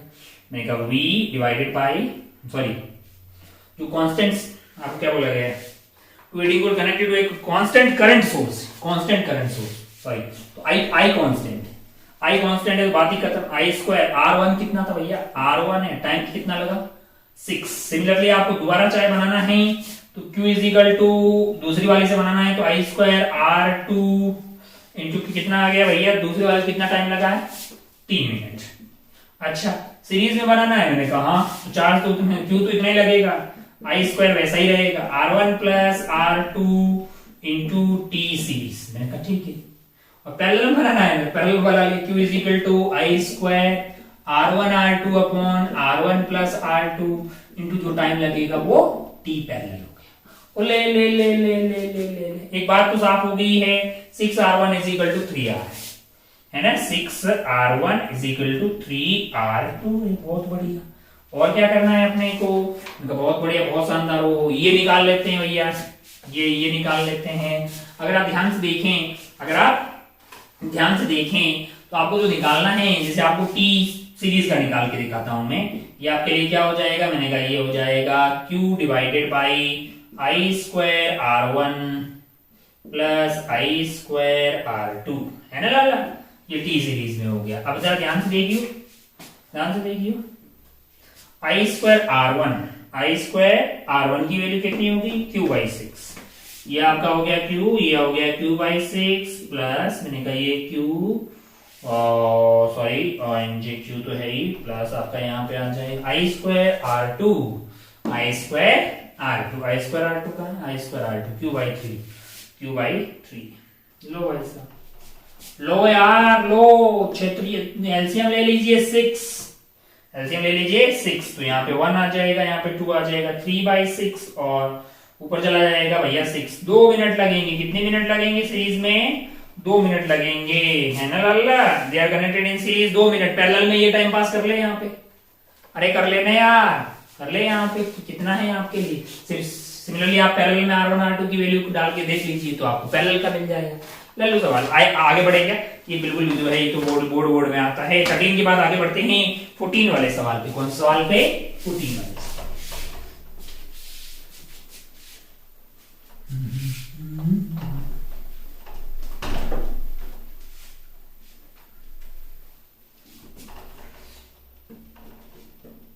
नेक्स्ट क्वेश्चन कौन सा है? Question number 14। क्वेश्चन नंबर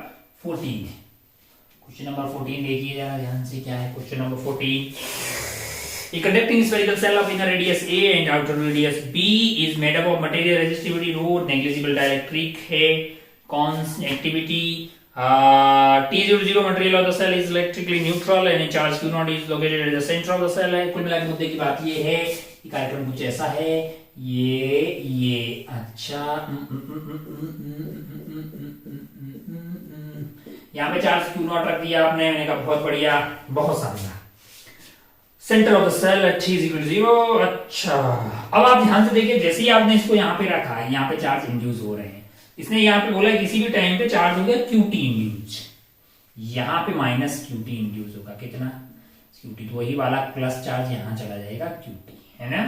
तो अगर आपको किसी भी पॉइंट पे इलेक्ट्रिक फील्ड चाहिए होगा तो आप यहाँ से R पे जाइए और आपको क्या लेना पड़ेगा? एक गॉसियन सरफेस लेना पड़ेगा। क्या लेना पड़ेगा? गॉसियन सरफेस लेना पड़ेगा। वहां का E इंटू एरिया आपके पास 4πr² आ जाएगा।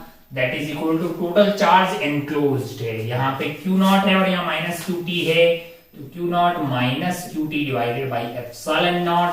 इलेक्ट्रिक फील्ड आपके लिए आ गया है Q0 minus QT divided by 4πε0r², है ना लाला। इलेक्ट्रिक फील्ड आ गया। अच्छा भाई सब, बहुत बढ़िया, बहुत शानदार। अब जैसे अपने इलेक्ट्रिक फील्ड आ गया तो अपन J निकाल सकते हैं, क्योंकि J तो बेसिकली E बाई रो ही होता है ना। रो इज द रेजिस्टिविटी। रो आपको दिया हुआ सवाल में दिया हुआ ना, इलेक्ट्रिक कहाँ गया सवाल? Is material and of the resistivity rho है। बहुत शानदार। इसको रो से डिवाइड कर देते हैं। Q0 minus QT divided by 4π ρε0r²। एक बार J मिल जाए। J क्या है? मैंने कहा ये current density I by A है। I आपको चाहिए तो एरिया से मल्टीप्लाई कर दो। ओ हो Q0 QT divided by 4π ρε0r² into area है। एरिया आपके लिए यहाँ पे आ जाएगा 4πr², है ना। अच्छा भाई साहब, बहुत बढ़िया, बहुत शानदार। तो यहाँ से 4π से 4π गायब हो गया है, R² से R² गायब हो गया है, यानी कि ये हो गया है Q0 minus QT divided by 4π से 4πr²। अच्छा, रो एप्सिलॉन नॉट मैंने कहा। अच्छा, और अब आप ध्यान से देखिए तो I क्या है? फ्लो, मतलब करंट है। ये आपका क्या है? यहां से यहाँ चार्ज इंड्यूस हो रहा है, ये करंट फ्लो हो रहा है। तो इसको मैं क्या लिख सकता हूं? I is equal to dq by dt, है ना लाला। अच्छा भाई साहब, बहुत बढ़िया। तो आपको निकालना क्या है? आप कुछ भी निकाल सकते हैं। अब आपके लिए क्या हो जाएगा? यहाँ पे चार्ज आपका dq, यानी q कैपिटल वाला है, तो dq बाई dt जो I है वो किसके बराबर है? यहाँ से वो आपके लिए है Q0 minus QT divided by row epsilon not. आप चाहें तो dq divided by Q0 minus QT, यहां से dt divided by row epsilon not भी लिख सकते हैं। मैंने कहा बिल्कुल। अब आप ऑप्शन चेक कर लीजिए कौन कौन से ठीक आ रहे हैं। थर्ड वाला यही लिखा हुआ है, Q आपका वैसे भी QT वाला है ना। तो ये आपका थर्ड ऑप्शन हो गया। और आपके लिए फर्स्ट भी हो गया सेम। फर्स्ट यहाँ से E आ गया, मैंने कहा कहाँ E आ गया। और current through the cell this moment is. अच्छा, अब आप इसको क्या करेंगे? इसको इंटीग्रेट मार देंगे। इसको करंट 0 से t तक, QT पहले 0 था, बाद में QT हो जाएगा। तो आप इसको सॉल्व करेंगे। इसको सॉल्व कर रहे हैं तो QT आपको किसी टाइम पे कितना आ रहा है? सॉल्व करना बहुत आसान है भैया। ln में इंटीग्रेट कर दो, QT सॉल्व करके यही आ रहा है। कितना आ रहा है? Q0 इंटू 1 माइनस e की power minus t divided by rho naught, rho है। तो आप इसको इंटीग्रेट कर देंगे। अरे इंटीग्रेट कर देंगे तो QT आपको ये मिल गया है। तो QT मिल गया। हमको तो लगता है कि सारे ही ऑप्शन फिर सही है। तो 1 to 4 आपका आंसर आता हुआ दिखाई दे जाएगा। उम्मीद है कि ये इंटीग्रेशन आप कर लो। अरे तो t आ गया भैया, ये 1 upon ln Q0 minus QT divided by -1 limit 0 से लेके आपके लिए QT तक डाल दीजिए, ठीक है। अच्छा, बहुत बढ़िया, बहुत ही शानदार, बहुत बढ़िया। तो अब अगर आप ध्यान से देखें, अब अगर आप ध्यान से देखें तो बढ़ते हैं आगे।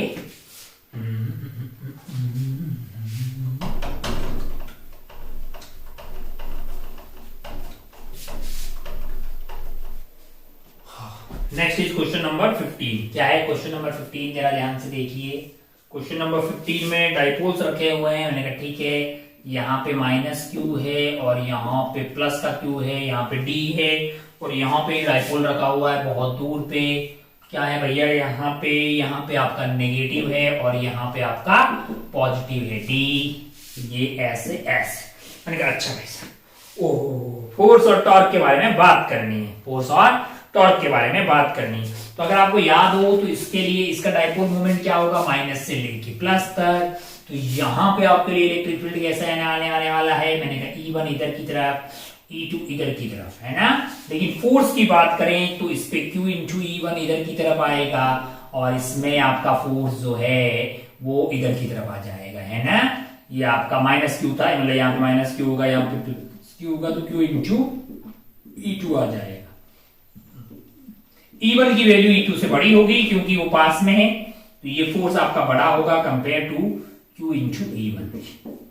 तो हाँ, नेट फोर्स आपका डाउनवर्ड होगा और टॉर्क तो ऐसा लगेगा घुमा देगा। अब आप देख लीजिए options. The dipole on the left will feel a force upward, नहीं सॉरी डाउनवर्ड क्या अपवर्ड, मतलब ये वाला बड़ा होगा ना, Q E1 बड़ा है।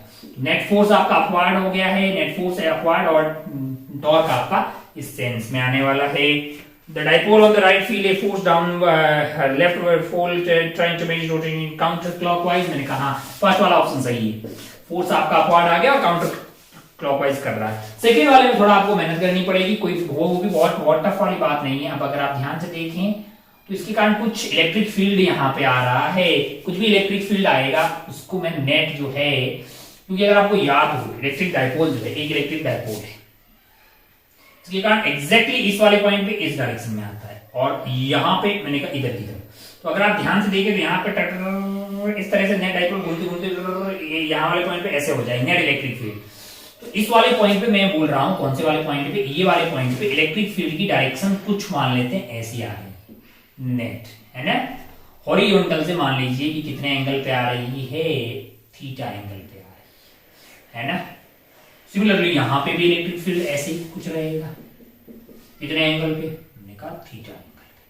अगर यहाँ पे चार्ज नेगेटिव है तो फोर्स आपका कैसे रहेगा, मैंने कहा फोर्स रहेगा Q इंटू E इस डायरेक्शन में और इसमें फोर्स रहेगा Q इंटू E इस डायरेक्शन में। ये एंगल थीटा है तो ये वाला एंगल थीटा होगा, तो Q इंटू E वाला ये कंपोनेंट कॉस थीटा वाला और Q इंटू E का ये वाला कंपोनेंट, ये दोनों कैंसल आउट हो जाएंगे हॉरिजॉन्टल वाले, और वर्टिकल वाला कंपोनेंट जो Q into E sine theta इधर आएगा, सिमिलरली इसका भी तो Q into E sine theta इधर आएगा, तो वो दोनों ऐड हो जाएंगे। तो नेट फोर्स आपके लिए कैसा आ रहा है, नेट फोर्स आपके लिए डाउनवर्ड आएगा, यहाँ पे नेट फोर्स आपके लिए कैसा आएगा, डाउनवर्ड आएगा। लेकिन टॉर्क की बात करें तो ये नीचे वाले कंपोनेंट का टॉर्क 0 होगा, लेकिन ऐसे वाले कंपोनेंट जो कैंसल आउट हो रहे हैं इनके कारण ये ऐसे घूमेगा। कौन सी डायरेक्शन में घूम रहा है, एंटी क्लॉकवाइज।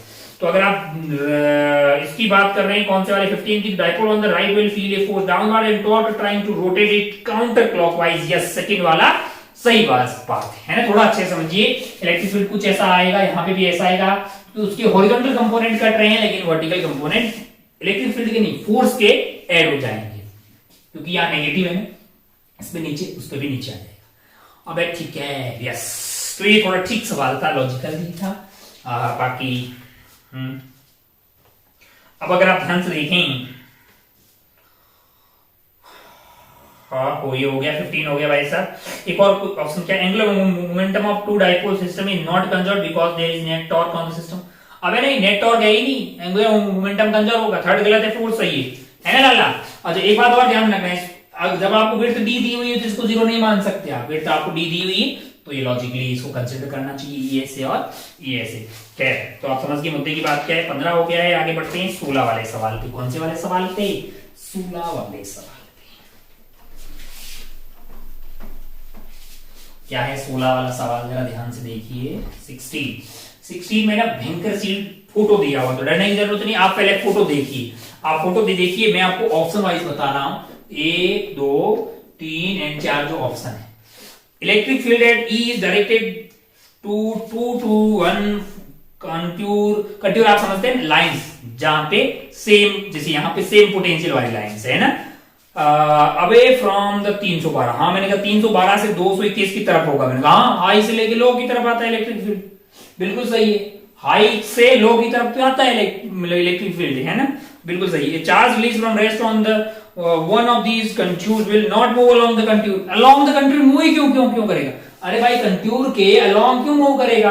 कंट्यूर के अलोंग तो पोटेंशियल सेम है, पोटेंशियल सेम है ना, पोटेंशियल सेम है तो कोई एनर्जी का डिफरेंस नहीं आएगा। इसकी परपेंडिकुलर डायरेक्शन में इलेक्ट्रिक फील्ड होगा, इसकी परपेंडिकुलर डायरेक्शन में इलेक्ट्रिक फील्ड होगा, वो इसको मूव करवाएगा, क्योंकि भैया कंट्यूर यानी इक्विपोटेंशियल सरफेस तो सेम पोटेंशियल वाली होती है, इलेक्ट्रिक फील्ड उसके परपेंडिकुलर होता है, तो परपेंडिकुलर में मूव कर सकता है, अलोंग तो मूव नहीं करेगा। तो सेकेंड वाला भी सही है। थर्ड वाला बोल रहा है कि 2 charge are positive and 1 is negative. भैया बात ऐसा है कि हमारे पास जो जीरो पोटेंशियल का कार्यक्रम है वो मतलब इंफिनिटी पे जाके आ रहा है ना, और हम यहाँ पे कोई क्लियर नहीं बोल सकते कि 2 पॉजिटिव है और 1 नेगेटिव, ऐसा कुछ भी कहना यहाँ से इस फोटो से क्लियर नहीं हो पा रहा है, मतलब वो सही बात है, वो जो बोल रहा है, क्या बोल रहा है आपको, अच्छा जी सॉरी 2 चार्ज पॉजिटिव में 1 इज नेगेटिव, हाँ ये बिल्कुल नहीं बोल सकते, तो ये गलत है। -118.1 joule of work is done to move 1 coulomb charge from D to C. अब आप ध्यान से देखोगे तो डी एंड सी जो है वो सेम ही कंट्यूर पे यानी सेम पोटेंशियल पे, तो आपको कोई वर्क करने की जरूरत यहाँ पे होगी ही नहीं, है ना, अलोंग द कंट्यूर कोई इलेक्ट्रोस्टैटिक्स वर्क मतलब जो है पोटेंशियल एनर्जी का डिफरेंस ही नहीं आ रहा है, तो कोई वर्क करने की जरूरत नहीं होगी। तो ये वाला भी गलत हो गया आपके लिए, आंसर आपका 1 और 2 चला जाएगा, है ना। थोड़ा सा फोटो आप मैं यहाँ बना नहीं सकता यार, कितना शुक्ला सा फोटो है, तो आप फोटो को अपने पेपर में देखिएगा, उसके बाद बहुत ही आसान है, आंसर आपका 1 और 2 चला जाएगा। आइए बढ़ते हैं 17 वाले सवाल पे, सेकंड लास्ट सवाल, खूब रिकॉर्डिंग होगी, आप इतनी रिकॉर्डिंग होगी दिमाग का दही हो गया है। 16 और आगे बढ़ते हैं सेकंड लास्ट सवाल 17 पे। 17 जो है वो क्या है, जरा ध्यान से देखिए, मतलब एक नॉन कंडक्टिंग स्फीयर है, कैसा है, नॉन कंडक्टिंग स्फीयर है, जिसकी रो कैसे वेरी कर रहा है ये आपको दिया हुआ है। Rho is basically 5/2 pi 1 minus r/30, ठीक है, माइक्रोकूलम पर सेंटीमीटर क्यूब। इस तरह से वेरी कर रही है चार्ज डेंसिटी, इस तरह से क्या वेरी कर रही है भाई साहब, चार्ज डेंसिटी वेरी कर रही है। मैंने कहा बहुत बढ़िया भाई साहब, बहुत ही शानदार। अब अगर आप ध्यान से देखें, तो आगे वाले ऑप्शन आप सब कर पाएंगे, बस अब अगर आप ध्यान से देखें तो ये जो डायग्राम है ये ऐसा है, सॉलिड स्फीयर है। अगर आप यहां से r दूरी पे जाएंगे तो आपको वहां का रो मिल जाएगा, है ना लाला। अगर आपको यहां पे इलेक्ट्रिक फील्ड चाहिए, यहां पे अगर इलेक्ट्रिक फील्ड चाहिए, है ना, किसी पॉइंट पे मान लो कि मुझे यहां से x दूरी पे इलेक्ट्रिक फील्ड चाहिए, क्या चाहिए, इलेक्ट्रिक फील्ड, तो मैं क्या लगाऊंगा, मैंने कहा गॉस लॉ लगाऊंगा। मैं ये बोलूंगा कि E into 4 pi x square must be equal to charge enclosed, और चार्ज एनक्लोज के लिए तो भैया मुझे इसका इंटीग्रेशन करना पड़ेगा, मतलब रो इंटू इसकी, तो ये जो r वाला पॉइंट है इसको मैंने टक टक टक टक टक टक टक टक टक टक यहाँ पे dr का ले लिया, एक स्क्वायर ले लिया। तो अगर मैं इस टीवी वाली वॉल्यूम के अंदर रो चार्ज पता करूंगा तो आ जाएगा 5/2 pi 1 minus r/30 into dv हो जाएगी 4 पाई r स्क्वायर इंटू dr। और अगर मैं इसका इंटीग्रेशन 0 से लेके x तक कर दूं, 0 से लेके x तक कर दूं, मैंने x पे जाके इलेक्ट्रिक फील्ड निकालना है ना, तो वहां पे E into 4 pi x square हो जाएगा, और मैंने यहां से 0 से r की वैल्यू 0 से x तक कर रहा हूं, तो ये टोटल आपका एनक्लोज चार्ज हो गया है, डिवाइडेड बाई एप्सिलॉन नॉट करेंगे तो ये q enclose divided by epsilon naught आ गया, तो ये आपका मतलब जो गॉस लॉ लगा दिया, सॉल्व करके क्या आपको E आ गया है। मैंने कहा एक बार E आ जाए तो सवाल खत्म है, एक बार E आ गया तो सवाल खत्म है। अब आप इसको इंटीग्रेट कर सकते हो, ये ना बोलियो कि तुमसे ये इंटीग्रेट होने वाला नहीं है, क्योंकि ये तुम्हारे बस की बात है, बिल्कुल इसको इंटीग्रेट करते हैं, मैं ये नहीं बताने वाला, r स्क्वायर इधर आ जाएगा, r क्यूब हो जाएगा, इंटीग्रेट कर दें, E आ गया। अब आप ऑप्शंस वाइज देख सकते हैं, पहला ऑप्शन क्या बोल रहा है, density of electric field is line is maximum at r equal to this. मैंने कहा भैया इलेक्ट्रिक फील्ड आ जाए, जो भी आएगा आपका इलेक्ट्रिक फील्ड वो x का फंक्शन आएगा, उसको डिफरेंशिएट करेंगे, मतलब आपको ये चेक चेक करना पड़ेगा उसका मैक्सिमा कहाँ है, उसका मैक्सिमा आप समझ रहे हैं, जहां पे इलेक्ट्रिक फील्ड मैक्सिमम होगा वहीं पे इलेक्ट्रिक फील्ड डेंसिटी सबसे ज्यादा मैक्सिमम होगी, और मैक्सिमम आपको निकालना आता है d/dx 0 है, देन उसके बाद आपको क्या पता करना पड़ेगा वहां पे डबल डेरिवेटिव कैसे है, तो ये ऑप्शन चेक कर सकते हैं। फिर आपको बोल रहा है एनर्जी स्टोर्ड, बाहर की तरफ की बात करेगा, तो अगर आप बाहर की तरफ की बात करेंगे, बाहर की तरफ एनर्जी स्टोर्ड के लिए आपको क्या करना पड़ेगा, बाहर की तरफ का इलेक्ट्रिक फील्ड तो भैया आपके लिए यहाँ पे टोटल चार्ज का क्यू है, तो बाहर की तरफ तो k/r², इसके हिसाब से वेरी करता है कार्यक्रम, है ना। अच्छा बहुत बढ़िया, बहुत ही शानदार। ओहो, तो इन सबको सेंटर पे मान के आप जो एनर्जी स्टोर जो है वो निकाल सकते हैं, कितनी आएगी, kq²/2r है ना। बाकी आप एनर्जी कैसे निकाल सकते हैं, किसी पॉइंट पे E तो निकाल ही सकते हैं, अरे E तो निकाला जा सकता है, बाहर की तरफ तो बड़ा आसान है, टोटल जो है इसको इंटीग्रेट कर, ये आपका टोटल क्यू यहां से आ जाएगा, टोटल इसका क्यू कहां से आ जाएगा, इसको 0 से लेके कैपिटल R तक यानी R = 30 सेंटीमीटर तक इंटीग्रेट करना, टोटल क्यू आ गया, अरे टोटल क्यू आ गया ना भैया, फिर तो क्या है kq²/2r से एनर्जी मिल जाएगी बाहर की वाली पूरी, है ना। हाँ भाई, अंदर वाली थोड़ी कॉम्प्लिकेटेड होगी, हम क्योंकि अंदर की तरफ आपको फिर इलेक्ट्रिक फील्ड लिखना होगा, लेकिन इसने बाहर का ही पूछा तो वो बड़ा आसान सा हो गया, है ना। अरे ठीक है, मर गए क्या, करके दिखाऊंगे, बहुत सारी रिकॉर्डिंग कर दिया, कल की 12 बज गए, आप इसको सोल्व कर लें। बिल्कुल कोई बहुत ज्यादा टफ चीज नहीं है, कोई बहुत ज्यादा टफ चीज नहीं है। आगे बढ़ते हैं लास्ट एंड फाइनल सवाल पे, 18 वाले सवाल पर। अच्छा सवाल है भैया, करना बहुत ज्यादा जरूरी, करना बहुत ज्यादा जरूरी। आप समझ गए ना कि टोटल एनक्लोज चार्ज को, ये total enclose charge divided by epsilon not से E मिल गया, ये वाली E की बातें अपन कहां कर रहे हैं, अंदर की तरफ, जब R की वैल्यू यहाँ पे ये जो भी बातें होंगी R <= 30 सेंटीमीटर है ना, तब ये बातें कर रहे हैं अपन, ठीक है, बहुत बढ़िया। लास्ट एंड फाइनल सवाल पे बढ़ते हैं अपन, 18 वाले सवाल पे। कौन से वाले सवाल पे, 18 वाले सवाल पे। क्या है ये सवाल, जरा ध्यान से देखिएगा। सवाल नंबर 18, सवाल नंबर 18 क्या है, सवाल नंबर 18 जरा ध्यान से देखिए। Two thin conducting shells of radius r and 2r as shown in the figure, मैंने कहा देख लीजिए भैया, फिगर में देख लेते हैं, एक यहाँ पे है और एक आप यहाँ पे है, यहाँ पे लगा हुआ है आपके लिए स्विच, क्या लगा हुआ है, स्विच लगा हुआ है, और यहाँ पे अर्थिंग कर रखी, ये आपकी अर्थिंग है। अच्छा, two thin conducting radius r and 2r, इसका रेडियस r है और इसका कितना है 2r है। The outer shell carries a positive charge plus q है, मैंने कहा बहुत बढ़िया। तो इनर सेल इज न्यूट्रल है, मैंने कहा इस पे पहले चार्ज कितना था, 0 था। Choose the correct element, switch S is open है, potential of inner surface is same as that of point at a distance. मैंने कहा भैया जब आप ओपन रखिएगा तो यहां से लेके ये पॉइंट तक हर बिंदु का पोटेंशियल सेम होगा, और वो होगा kq/2r, यानी कि आप यहां रहो टक टक टक टक, अंदर की तरफ सब जगह पोटेंशियल सेम रहने वाला है। तो 1 तो बिल्कुल सही हो गया है। अब आपको बोल रहा है सेकंड में कि with switch S is closed potential of inner surface become 0। हाँ यस, जैसे ही अगर आप इसको क्लोज करोगे तो ये अर्थिंग से कनेक्टेड है, तो इसका पोटेंशियल 0 है, इसका भी 0 हो जाएगा। अरे भैया अर्थिंग करने का मतलब धरती माता से कनेक्टेड ना, उसका पोटेंशियल अपन 0 लेके चलते हैं। सेकंड भी चाहिए भैया, सेकंड भी सही है, 1 इज करेक्ट, 2 इज करेक्ट।